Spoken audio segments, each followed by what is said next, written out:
Spencer sneered. He glanced at Simone and intended to punch Jalen again. When I saw that, I quickly stopped him by reaching out a hand to block him. Stop it, Spencer, I cried. Why are you worried for him when he treats you like this? Spencer looked down at me with increasing fury in his gaze. I pursed my lips and said nothing. I did not dare to look up at Spencer, nor did I want to look down at Jalen. Jay, you have a nosebleed. Does it hurt? I could not help but look at Jalen upon hearing Simone's words. Sure enough, blood was gushing out of his nose. Help him up. Don't tilt his head, I quickly said when I saw Simone hurrying to lift Jalen's head. I'm fine. Jalen stood up on his own, and I went over to stop him. Try not to move, and lean your head forward slightly. Pinch your nose. Jalen looked up at me and did as I said without saying anything. What are you waiting for? Go get some tissues, I said as I gave Spencer a push. He glanced at Jalen unhappily, but in the end, he obediently went to the table and brought over the tissues. Simone saw Spencer coming over with tissues and wanted to get up, but he threw the tissues directly at her. She could only pull out two tissues with slight disgust, and just as she was about to stuff them into Jalen's nose, I hurriedly stopped her. Don't stuff them into his nose. I'll go get the spare nasal sponge. Due to Jalen's relatively thin nasal mucosa, he had suffered from nosebleeds. In particular, he could not bask in the sun for a long time. In summer, he would get nosebleeds after only half an hour in the sun. Hence, I always carried disposable expanding nasal sponges with me. I remembered Spencer and me being very envious of him at one point when we were in school. Due to his nosebleeds, Jalen had never attended any orientation since he started school, and he only needed to hide under the tree and enjoy the shade during gym classes. At that time, Simone was still not in the picture. I, Spencer, and Jalen were very close. We went to school together every day, but later, for some reason, Jalen suddenly distanced himself from us. Pinch his nose first and wait for me. I went to the room and took out the first aid kit. After finding the special expanding nasal sponge inside, I opened the package and told him to stuff it into his nose. After that, I brought over a bottle of iced water from the kitchen and placed a wet towel on his forehead. It took a while before his nosebleed finally stopped. I breathed a sigh of relief and sat on the couch tiredly.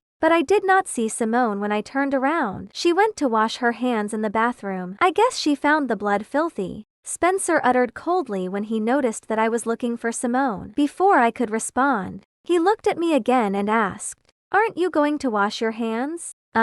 Just then, Simone came out of the bathroom and asked, sounding anxious, "Jay, can you still drive me to the event venue? If I don't go now, I'll be late." 11 Huh? At a time like this, you only care about your event. Spencer criticized her sarcastically. I yanked him and signaled with my eyes that enough was enough. However, he did speak my mind. I knew what kind of person Simone was, and for that reason, I felt she was not worth Jalen's effort. On second thought, what about me? Was he worthy of my unrequited love? There were some problems that one should not dwell on, as the more you thought about it, the more you would think that all you had done in the past was too stupid. Especially at this moment, as I watched Jalen get up and take Simone's hand, saying gently, "I'll take you there now." Did I scare you? He then asked. Yes, I've never seen you having such a severe nosebleed before. After saying that, she instinctively shot Spencer a grudgeful look. Spencer ignored her. Instead,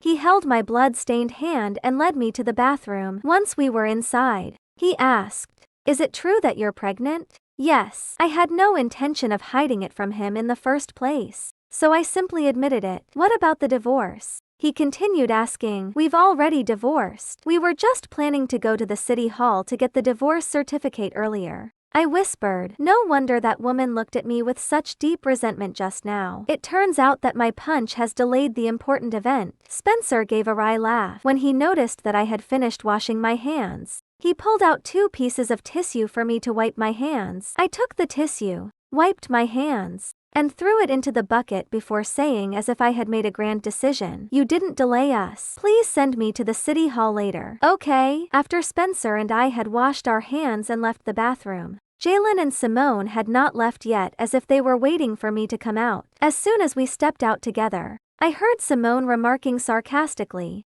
Mr. Lynch and Miss Summer must be very close. They have to go to the bathroom together. This made me very uncomfortable because I was just a good friend of Spencer's. We treated one another like biological siblings. But she made it sound as if there was something between us. I was about to explain when Spencer beat me to it. It's none of your business. My friendship with Roxy goes way back. We'll be close until we get old. Unlike someone. Humph. As expected, people always lust after things that aren't theirs. Spencer was as sharp-tongued as ever, but his words were exceptionally comfortable to listen to. I subconsciously looked at Jalen. He glanced at me and Spencer with a sullen expression but said nothing surprisingly. You can take Miss Quigley to the event venue first. I'll go upstairs to change my clothes. Spencer will take me to the city hall later, I said as I looked at Jalen. The divorce. We need not rush to settle it today. He looked at Simone, then at me. After a momentary pause, he asked, are there any of my clothes left at home?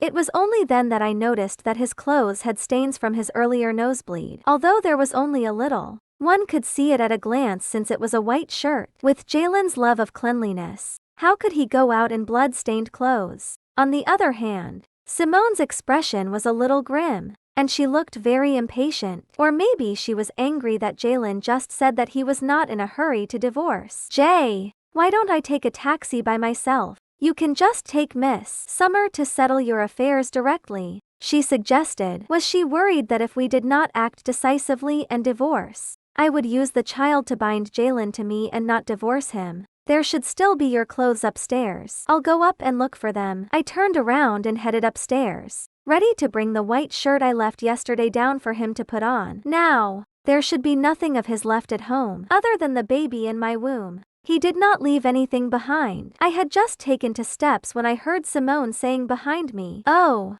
dear, my clothes are also dirty. You should have a suitable formal dress. Right, Miss Summer? Can you lend me one? I wanted to say no, but she was already following me upstairs. 12. I took her to the walk-in wardrobe, pointed at the closet where the dresses were hanging, and said to her, you can pick any dress there. Thank you, Miss Summer. She pretended to go in to pick out clothes, browsing through all of them. You're so generous, Miss Summer. I'm amazed that you would lend me such a good dress. She took out a short lavender pink dress and said with a smile, this one is not bad. It's my favorite style. Jalen had bought me that dress for our wedding anniversary last year, and it was the only dress he had ever bought for me. I intended to say no, but on second thought, it was useless to keep this dress. So I swallowed those words. You came up not just to borrow a dress, right? I stared at her coldly and continued, just say it. Jalen is not here, so you don't need to act in front of me. Roxanne, you are a smart person. You should know what I'm going to say. She turned and looked at my belly. The person Jay loves is me. Even if you were Mrs. Luxley for 3 years, he has no feelings for you, let alone the baby in your belly. So I advise you to be more sensible. Don't let things end badly for yourself. Her attitude made me very upset. I had no intention of keeping the child. So naturally, I did not want to use the child to make Jalen stay. But Simone's words made me feel very uncomfortable. You haven't even become Mrs. Luxley yet, and you're already ordering me around. Even if you are, you don't have the right to talk to me like this, I remarked. I felt suffocated looking at Simone, so I merely glanced at her and said, if you need to change into the dress, do it quickly. I'll go get Jalen's clothes. I turned around and went to the bedroom to find out the white shirt that was left behind. When I came out, Simone had already changed into the lavender pink dress. The dress fit her well and suited her even more than me. I never liked short dresses because I have a scar on my left leg from when I was 18. Because of that, I seldom wore short formal dresses. Even my skirts were knee-length. But Simone was different, as she focused on maintaining her appearance and exercise. Her legs were slender and long, and her skin was smooth and fair. This dress complemented her figure very well. My favorite colors were black, white, and blue, while Simone liked pink and brighter colors. So when Jalen bought me the dress, he did not buy it according to my preference. At that thought, I felt a little more upset. Let's go. Jay must be impatient by now. Simone headed downstairs when she saw me coming out. I followed behind, holding the white shirt. We walked downstairs with nothing to say. Halfway down the steps, Simone, who was in front of me, suddenly stopped. When I walked down to her level, she suddenly extended her hand toward me and said, "Give me Jay's clothes." My heart clenched slightly when I saw her making a look like it should be her carrying the shirt. However, I did not think much and handed the shirt over. She leaned forward slightly to take it. However, at that moment, her body suddenly tilted toward the edge of the stairs. Ah! As soon as her scream rang out, Jalen and Spencer, who were downstairs, started running toward us at the same time. Jalen ran to the landing and tried to catch Simone, but he was still too late. She had already fallen down the stairs. I stood there, stunned, having no time to react. Jalen picked Simone up from the ground anxiously and asked with concern, "Are you hurt anywhere?" "I'm fine, my leg just hurts a little." Simone gazed at Jalen with tears in her eyes, looking and sounding extremely aggrieved. After saying that, she turned to look at me again, her gaze worth 1,000 words. Jalen could feel Simone's aggrieved and somewhat terrified gaze. His eyes swept toward me like a blade as if he wanted to cut me into pieces. "I didn't push her," I murmured, but it happened right in front of everyone. From every perspective, it looked like I had pushed her down, and I could not defend myself at all.